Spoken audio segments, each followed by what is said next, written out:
నమస్తే, welcome to పవర్9 media. నేను బ్రహ్మనాయుడు. పూర్తిగా విలువలు కోల్పోతున్న కొన్ని ఛానల్స్ అండి, న్యూస్ ఛానల్స్. ఎంత దౌర్భాగ్యమైన పరిస్థితి ఆంధ్రప్రదేశ్ రాష్ట్రానికి వచ్చిందంటే, ఏ దేశంలో ఏ రాష్ట్రానికి ఇలాంటి పరిస్థితి రాకూడదండి. అరే, న్యూస్ ఛానల్స్ రాజకీయ పార్టీలకు తొత్తులుగా మారి కొమ్ము కాస్తూ వాళ్ళ ద్వారా లబ్ధి పొందుతూ వందల వేల కోట్ల రూపాయల పడగలెత్తుతూ అసలు ఆ పార్టీ నాయకుడిని కానీ ఆ పార్టీకి సంబంధించినటువంటి వారిని ఎవరినన్నా ఏమనంటే కార్యకర్త కన్నా ముందుగా ఈ న్యూస్ ఛానల్స్ రెస్పాండ్ అవుతున్నాయండి. ఇది సిగ్గుమాలిన చర్య అండి ఇది. అందుకనే ఈ తెలుగు రాష్ట్రాలు ఈ విధంగా తయారు, ప్రత్యేకించి ఆంధ్రప్రదేశ్. తెలంగాణ ఎంతో కొంత బెటర్ అనిపించింది, సో వాళ్ళు కూడా ఈ మధ్య స్టార్ట్ చేశారు. అసలు ఆంధ్రప్రదేశ్లో ఎంత దారుణమైన పరిస్థితి అంటే, అరే అసలు అధికార ప్రతిపక్ష పార్టీలకి మీడియా ఎట్లా ఉందంటే వారి జాగీర్లాగా తయారైంది, వారి ఆస్థానంలాగా తయారైంది. ప్రతి రాజకీయ పార్టీకి 2-3 మీడియాలు. అసలు ఈరోజు విలువలు విశ్వసనీయతలు ఛానల్స్ కూలిపోతున్నాయి. ఏమైనా ఆంధ్రజ్యోతి ఛానల్ మీద వైఎస్ఆర్ కాంగ్రెస్ పార్టీ చెందినటువంటి మాజీ ఎమ్మెల్యేలు, మంత్రులు, అదే మాజీ మంత్రులు, ఆ పార్టీ సీనియర్ నేతలు నిరసన కార్యక్రమం కార్యాలయాన్ని చుట్టుముట్టారు. ఒక రకంగా చెప్పాలంటే ఆ ఛానల్ ఓనర్ని కూడా భయభ్రాంతులకు గురి చేశారు. ఆయన కూడా భయపడిపోయి బయటికి రాలేకపోయిన పరిస్థితి. ఏబిఎన్ రాధాకృష్ణ గారు భయపడిపోయి ఆయన బయటికి రాలేకపోయిన పరిస్థితి ఇలా వైఎస్ఆర్సీపీ నాయకుల వల్ల. ఏంటా అని చూస్తే మరి ఆ ఛానల్లో ఒక దరిద్రమైన వార్త ఒక టెలికాస్ట్ చేశారు. అది కూడా తప్పే. ఆ దరిద్రాన్ని ఒకసారి విందాం. ఎముకలేని బ్యాచ్ వైసీపీలో రేపు జగన్మోహన్ రెడ్డి మీ భార్యలు కారు అని చెప్తే గుడ్డిగా నమ్మేసి కట్టుకున్న దాన్ని చెల్లిగా భావించి పెళ్లి సంబంధాలు చూడడానికి కూడా వెరవని వెన్నెముకలేని బ్యాచ్. అన్నం తింటున్నారా ఈ రాసినోడు చదివినోడు, లేకపోతే మలమూత్రాలు ఏమైనా తింటున్నాడని నాకు డౌట్ వచ్చింది.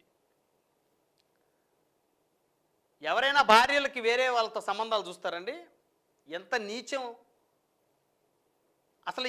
వీళ్ళకి జగన్మోహన్ రెడ్డి మాట్లాడాల్సిన అవసరం ఏంటి? సరే, ఒక పార్టీ నాయకులు మాట్లాడుకున్నారంటే అది రాజకీయ వైరం. ఇంత దిగజారాలా?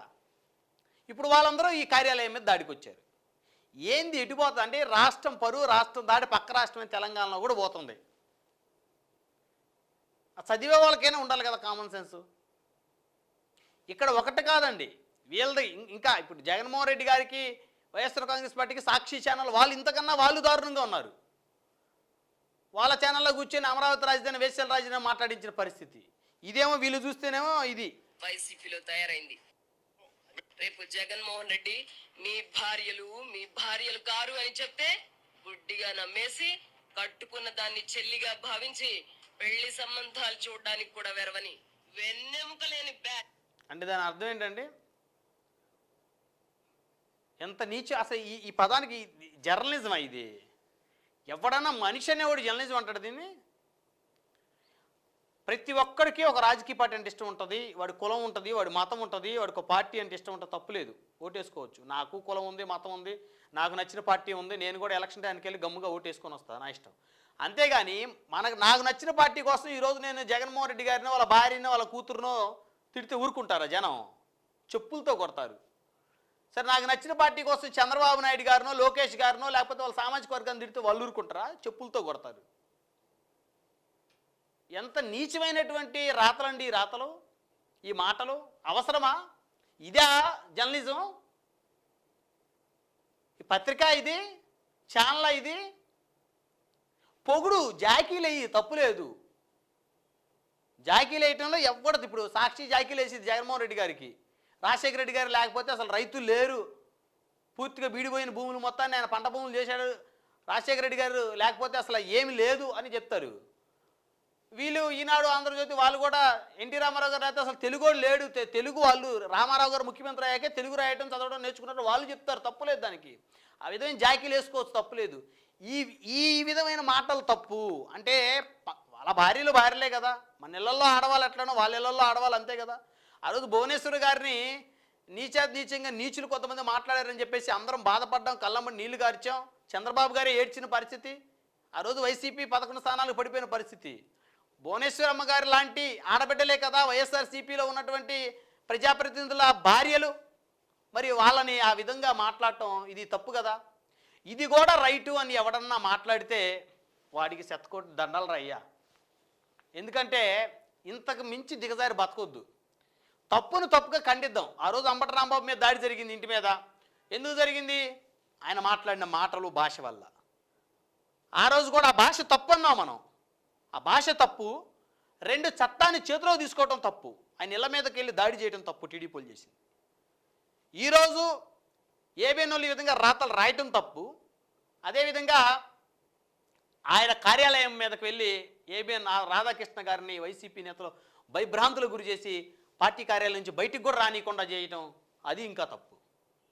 ఆ రోజు రాంబాబు మాట్లాడేది రైట్ అయితే ఈరోజు ఏబిఎన్లో వచ్చిన ఈ బూతు కథనం ఇది రైటే. ఆ రోజు అంబటి రాంబాబు మాట్లాడిన తప్పు అయితే ఇది తప్పు.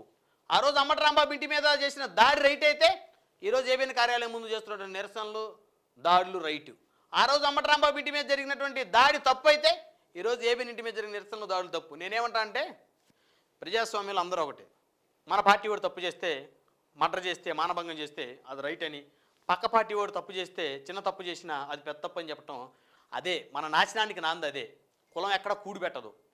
కులం అని చెప్పి కుల నాయకులు అందరూ వాడుకుంటారు. వాడు ఎదుగుతాడు, వాడు కోట్లు సంపాదించుకుంటాడు, ఈడు అడుక్కు తింటూనే ఉంటాడు, కార్యకర్త జెండా పట్టుకుంటూనే ఉంటాడు. కానీ పైరవీలు చేసేవాడు పైన వచ్చేసి డబ్బులు సంపాదించుకొని వెళ్ళిపోతూ ఉంటాడు.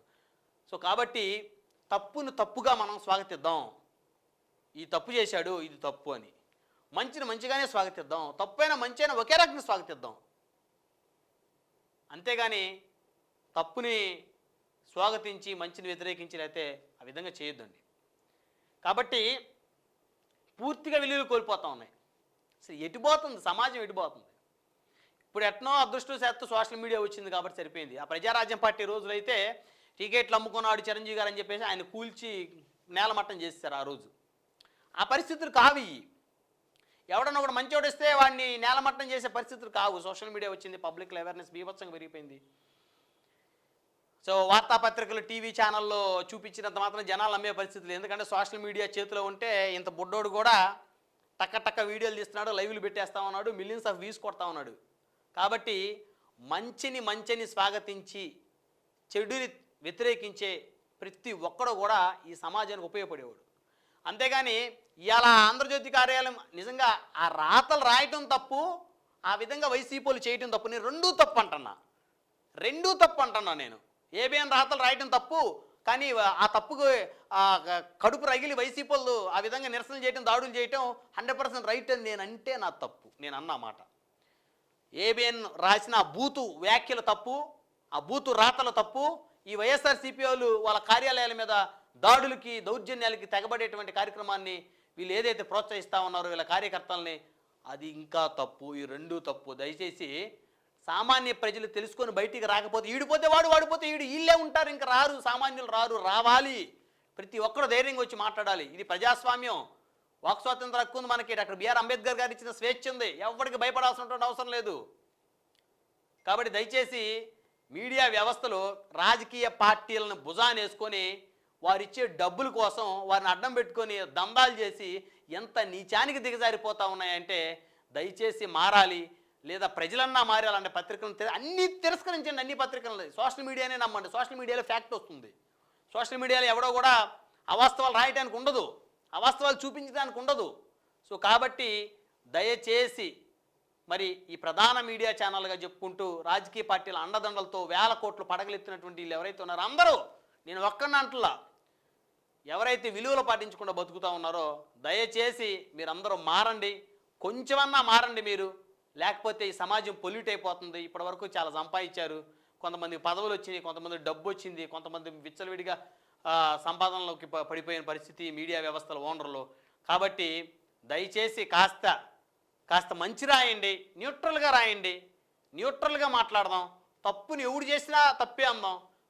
సో రైట్ ఎవరు చేసినా రైటే అందాం. చూద్దాం కనీసం జనాల్లోనే మార్పు వచ్చిద్దేమో.